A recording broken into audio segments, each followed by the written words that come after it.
സയൻസും ടെക്നോളജിയുമാണ് ലോകത്തെ നിയന്ത്രിക്കുന്നത് എന്നവർ പറയുന്നു. നമ്മുടെ ചോദ്യങ്ങൾക്കെല്ലാം അവയിൽ ഉത്തരമുണ്ടെന്നും അവർ വീമ്പടിക്കുന്നു. എങ്കിലും പലപ്പോഴും ചില ചോദ്യങ്ങൾ ബാക്കിയാകുന്നു. ഉത്തരം കിട്ടാതെ നമ്മൾ ഇരുട്ടിൽ തപ്പുന്നു, വീണ്ടും വീണ്ടും.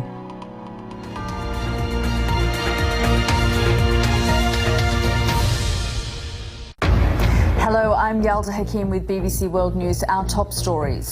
A search is underway for a Malaysia Airlines jet which has gone missing on a flight between Kuala Lumpur and Beijing. Vietnamese media are reporting that the plane crashed into the sea off the Vietnamese coast. 239 people from 14 different countries were on board the plane, 2/3 of them Chinese nationals.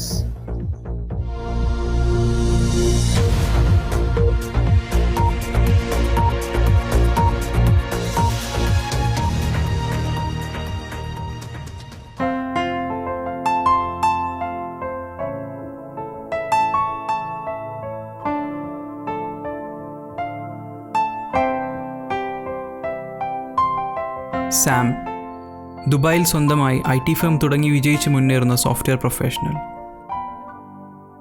ഭൂലോകത്തുണ്ടാകുന്ന എല്ലാ latest ടെക്നോളജിയുടെയും scientific ഡെവലപ്മെൻറ്റ്സിൻ്റെയും updated encyclopedia.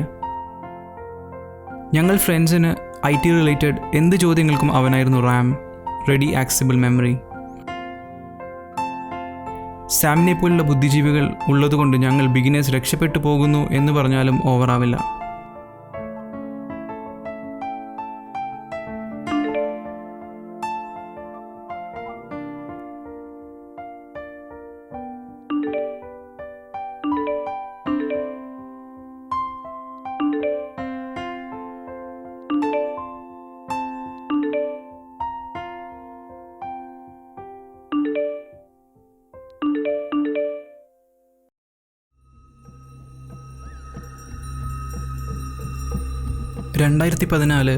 March 8 കാണാതായ Malaysian flight MH370 വാർത്ത അവൻ ശ്രദ്ധിക്കുന്നത് ആയിടക്കാണ്. ദിവസങ്ങൾ കുറച്ചായിട്ടും ഒരു സൂചന പോലും ലഭിക്കാത്തത് അവനെ കൂടുതൽ ക്യൂരിയസ് ആക്കി.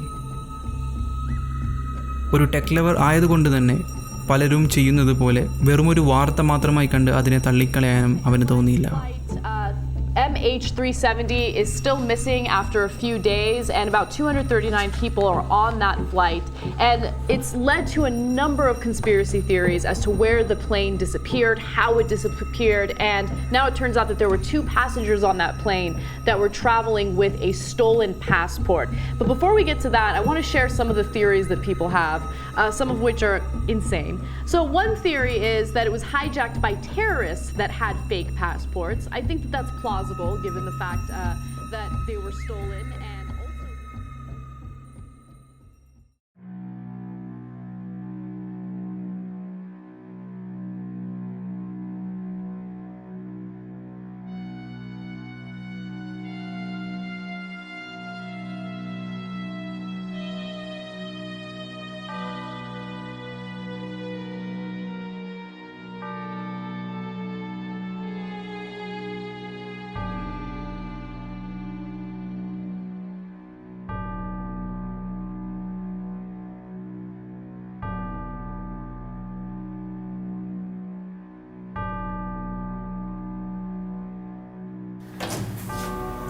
Sam?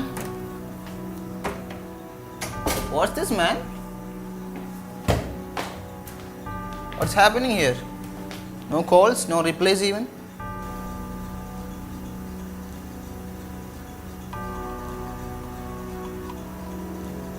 See, I told you about Project No. We got that. And now I need your help. Listen to me, man.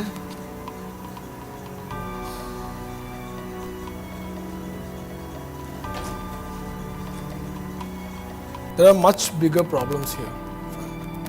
And how awful, I mean, a massive aircraft carrying 239 lives just vanished from our sight, and can you believe that? Leave it, man. See, I have made a rough plan. I have a review of that.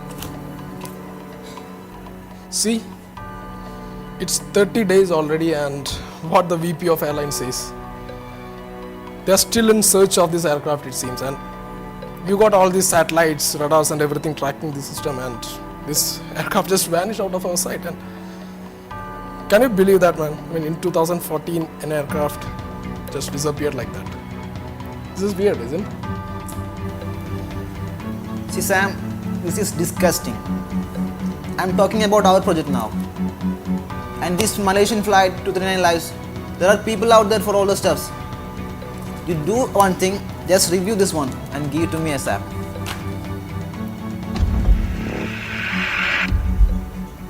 To hell with you and your project.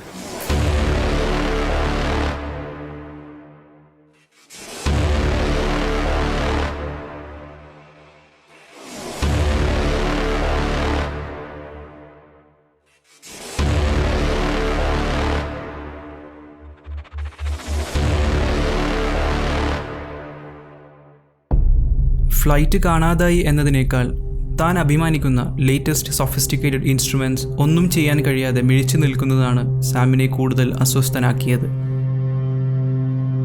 239 ജീവനുകളെക്കുറിച്ചുള്ള ചിന്തയേക്കാൾ തൻ്റെ വിശ്വാസങ്ങളിലേറ്റ തിരിച്ചടി അവനെ കൂടുതൽ confused ആക്കി. പലപ്പോഴും അതങ്ങനെയാണല്ലോ. സ്വന്തം പ്രശ്നങ്ങളിൽ പോലും മനുഷ്യൻ ഒരു പരിധിവരെ സെൽഫിഷാണ്. ഓരോരുത്തരുടെയും പ്രശ്നങ്ങൾ ബേസിക്കലി അവരുടെ മാത്രം പ്രശ്നങ്ങളാകുന്നു. അതിൻ്റെ യഥാർത്ഥ ഇൻറ്റൻസിറ്റിയിൽ അവർ മാത്രം അതനുഭവിക്കുന്നു. നാം അനുഭവിക്കാത്ത വേദനകൾ നമുക്ക് വെറും കെട്ടുകഥകൾ മാത്രമാണെന്ന് ബെന്യാമിൻ എഴുതിയിട്ടുണ്ട്.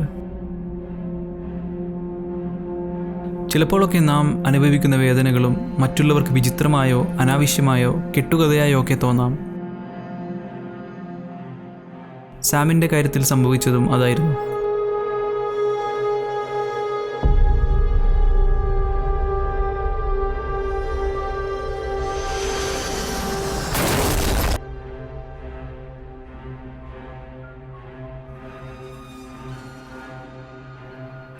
ഫ്ലൈറ്റ് കാണാതായിട്ട് ഇപ്പോൾ 1 വർഷത്തിലേറെ കഴിഞ്ഞിരിക്കുന്നു. വലിയൊരു ചോദ്യചിഹ്നമായി ആ 239 ജീവനുകളും അവരുടെ ജീവിതങ്ങളും നമുക്ക് മുന്നിൽ അവശേഷിക്കുന്നു.